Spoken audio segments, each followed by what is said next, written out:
গাজার ভয়াবহ পরিস্থিতিতে আমাদের দুজন স্বেচ্ছাসেবক বীর সহযোদ্ধা শহীদ হয়েছেন।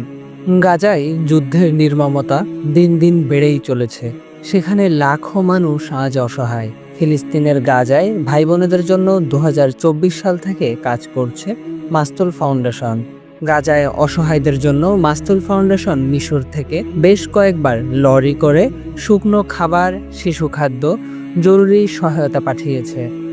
আলহামদুলিল্লাহ, আপনাদের সহযোগিতায় গাজার কয়েকটি স্থানে পুরো রমাদান মাস জুড়ে ইফতার ও জরুরি খাদ্য সহায়তা প্রদান করা হয়েছে এবং এখনও প্রতিনিয়ত গাজায় জরুরি খাদ্য সহায়তা পাঠানো হচ্ছে এবং নিয়মিত খাওয়ানো হচ্ছে, যা প্রয়োজনের তুলনায় খুবই কম।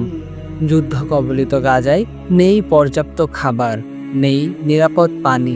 ছোট ছোট শিশুরা আজ এতিম, বিধবা বোনেরা স্বামী, সন্তান ও ঘর হারিয়ে দিশেহারা।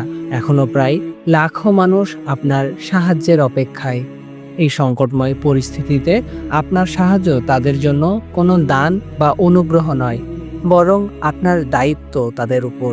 এই পরিস্থিতিতে আপনারা এগিয়ে না আসলে তাদের আর যাওয়ার জায়গা নেই।